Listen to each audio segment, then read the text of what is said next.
चलिए आज की डाउट क्लास शुरू करते हैं। पहला सवाल है, पाइप ए और बी किसी टैंक को क्रमशः 10 घंटे और 40 घंटे में भर सकते हैं। सी टैंक से जुड़ा एक आउटलेट पाइप है। भाई आउटलेट पाइप का मतलब होता है ऐसा पाइप जो पानी को बाहर निकालता है। आगे पढ़ते हैं। यदि तीनों पाइप को एक साथ खोला जाता है तो टैंक भरने में ए और बी द्वारा लिए गए समय से 80 मिनट अधिक लगते हैं। यदि ए और बी पाइप को 7 घंटे के लिए खोलकर बंद कर दिया जाए और फिर पाइप सी को खोल दिया जाए तो पाइप सी द्वारा कितने समय में टैंक खाली कर दिया जाएगा। तो भाई कैसे करेंगे सवाल को। सबसे पहले मुझे सवाल के अंदर दो वैल्यू दी गई हैं। ए जो है वो टैंक को 10 घंटे में भरता है, बी टैंक को 40 घंटे में भरता है। तो भाई मैं यहां से सबसे पहले टोटल काम निकालूंगा कि ए और बी द्वारा कुल कितना काम किया जा रहा है। तो भाई टोटल काम निकालने के लिए हम क्या करते हैं, हम एलसीएम लेते हैं। तो 10 और 40 का एलसीएम लेंगे तो ये 40 आ जाएगा। इसके बाद मैं ए और बी का 1 घंटे का काम निकालूंगा कि ए और बी द्वारा 1 घंटे में कितना काम किया जा रहा है। तो भाई ये हम कैसे कैलकुलेट करते हैं, 10 से 40 को भाग करेंगे 4 आएगा, 40 से 40 को भाग करेंगे 1 आएगा। इसका मतलब ए द्वारा 1 घंटे में कितना काम किया जा रहा है, तो भाई 4 यूनिट काम किया जा रहा है। ठीक है। बी द्वारा 1 घंटे में कितना काम किया जा रहा है, तो भाई 1 यूनिट काम किया जा रहा है। इतना क्लियर हुआ।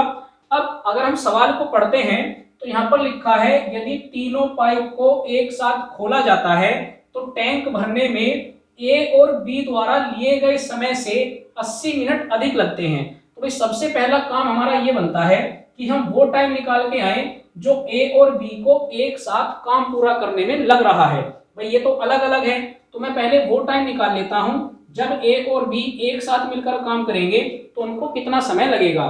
तो भाई टोटल काम कितना है, 40 यूनिट का। 1 घंटे में दोनों मिलकर कितना काम करते हैं, 5 यूनिट। 5 से मैंने 40 को भाग करा तो ये कितना आया, तो भाई ये 8 घंटे आ गए। इसका मतलब जब ए और बी एक साथ काम करते हैं तो उनको कितना समय लगता है, उनको 8 घंटे का समय लगता है। सवाल के अंदर क्या कहा गया, तीनों पाइप को एक साथ खोला गया है। भाई तीसरा पाइप कौन सा है, तीसरा पाइप है सी। यानी जब ए और बी के साथ सी को भी खोला गया, भाई सी का काम कैसा है, वो पानी को बाहर निकाल रहा है, यानी वो काम को बिगाड़ने वाला है। लेकिन जब इसको साथ में खोला जाता है तो क्या होता है, जितना समय ए और बी ने लिया था उससे कितना समय ज्यादा लगता है, उससे 80 मिनट ज्यादा लग जाते हैं। तो भाई अब हम ये टाइम कैलकुलेट कर सकते हैं कि ए बी और सी को कितना टाइम लग रहा है। कैसे, ए और बी को कितना टाइम लगा, 8 घंटे का। कितने मिनट ज्यादा लग रहे हैं, 80 मिनट। तो इस 8 में मैं 80 मिनट और जोड़ देता हूं। तो कैसे कैलकुलेट करेंगे, भाई 80 मिनट का मतलब हुआ 60 मिनट अलग कर दीजिए, 20 मिनट अलग कर दीजिए। 60 मिनट में 1 घंटा हो जाएगा, उठा के 8 में जोड़ देते हैं तो कितने हो गए, 9 घंटे। 20 मिनट बची हैं, 20 मिनट को भी आप घंटे में कन्वर्ट कर लीजिए तो भाई ये हो जाएगा 1/3। यानी क्या बन जाएगा, 9 + 1/3। इसको मैं लिख सकता हूं 28/3। यानी जब ए और बी के साथ ये सी भी काम करता है तो टाइम कितना लगता है, तो भाई 28/3 घंटे का टाइम लगता है। अब हमारे पास दोनों वैल्यू हो चुकी। हमें पता है कि जब ए + बी काम करते हैं तो समय कितना लगता है, 8 घंटे का। जब ए + बी के साथ सी भी काम करता है तो कितना टाइम लगता है, 28/3 घंटे का। अब सवाल में आगे कहा गया, यदि ए और बी को 7 घंटे के लिए खोलकर बंद कर दिया जाए और फिर पाइप सी को खोल दिया जाए तो पाइप सी द्वारा कितने समय में टैंक खाली कर दिया जाएगा। तो हमें केवल सी का बताना है कि सी को टैंक खाली करने में कितना समय लगेगा। तो भाई ये ज्ञात करने के लिए हमें क्या चाहिए, हमें सी की कार्य क्षमता चाहिए। कार्य क्षमता मतलब हमें ये चाहिए कि ये जो सी है वो 1 घंटे में कितना काम करता है। अब ये कैसे कैलकुलेट करेंगे, तो भाई हमारे पास वैल्यू क्या निकल के आई है, हमारे पास वैल्यू निकल के आई है कि ए + बी काम को करते हैं 8 घंटे में, ए + बी - सी काम को करते हैं 28/3 घंटे में। भाई ये दो वैल्यू हमने निकाली है।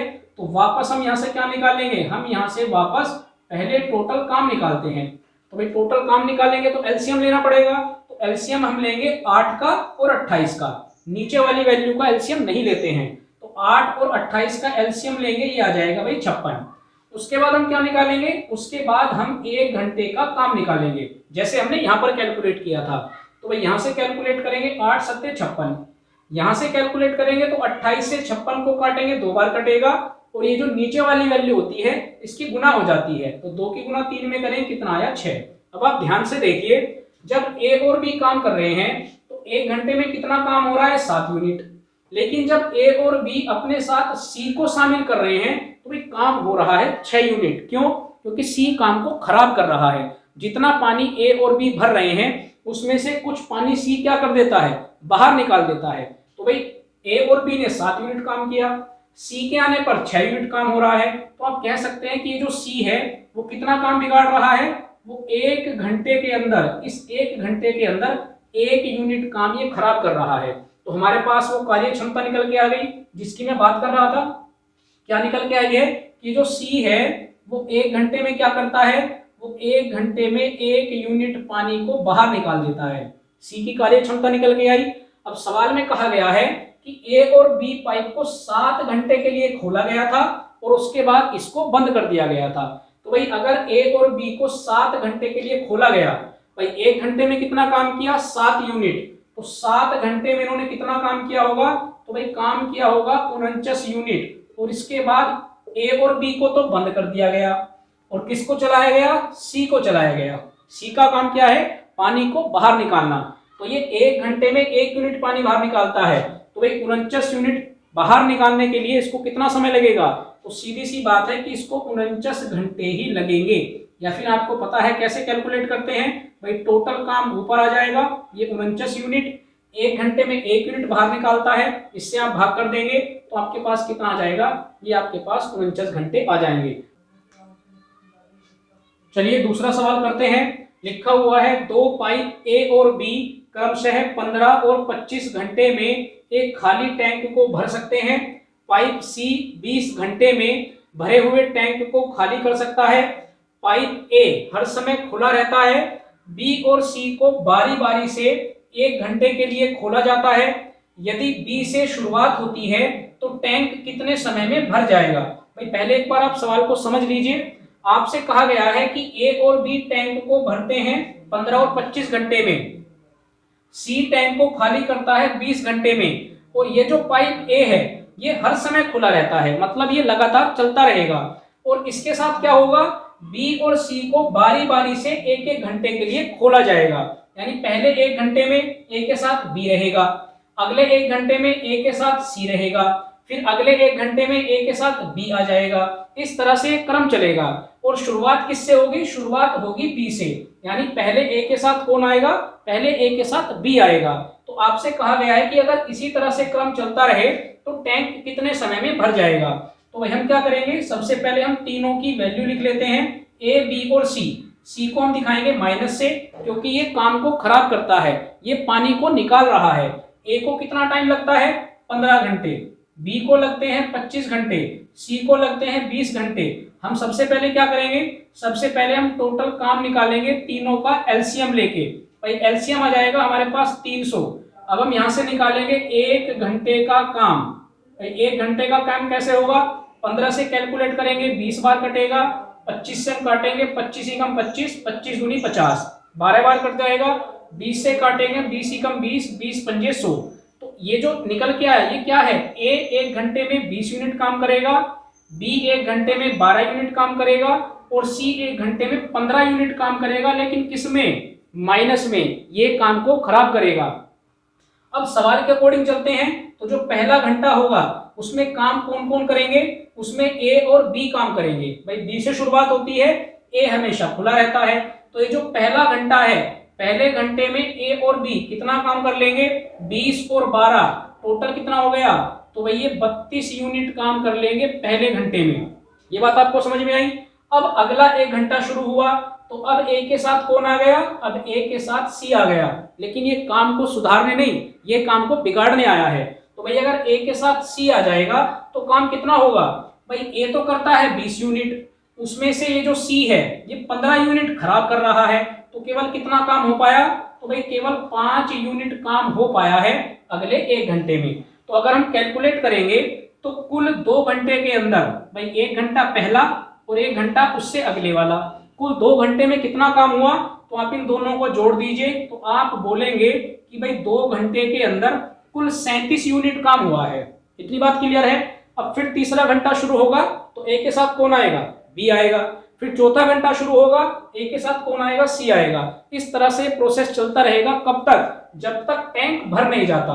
तो अब यहां से आगे कैसे कैलकुलेट करना है उसको आप समझिए। भाई टोटल काम कितना है 300, तो आप 300 लिखेंगे।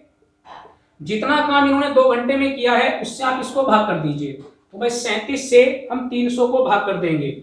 8 बार टेबल चलेगा, 8 सत्ती 56, 8 तिया 24 और 5 29। यहाँ पर नीचे आपके पास बच जाएगा 4। तो ये जो आपके पास 8 आया, ये एक को इंडिकेट नहीं करेगा, ये 2 घंटे को इंडिकेट करेगा। क्यों, क्योंकि एक ये वाला घंटा और एक ये वाला घंटा। तो ये जो 8 है मैं इसको क्या कर दूंगा, मैं इसको डबल कर दूंगा। क्यों, क्योंकि भाई ये जो 37 यूनिट काम हो रहा था वो कितने घंटे में हो रहा था, 2 घंटे में। तो ये जितने भी बारी बारी वाले सवाल आते हैं उसमें हम क्या करते हैं, इस तरह से डिवाइड करने के बाद इस वैल्यू को डबल कर देते हैं। तो भाई 16 घंटे तो हमारे ये कंप्लीट हो गए, लेकिन ये जो आपके पास शेषफल बच गया, अगर ये ना बचता तो पूरा काम 16 घंटे में पूरा हो जाता। लेकिन ये जो काम, ये जो नीचे शेषफल बचा है, ये किस बात को दिखा रहा है कि अभी कितना काम बचा हुआ है, अभी 4 यूनिट काम बचा हुआ है।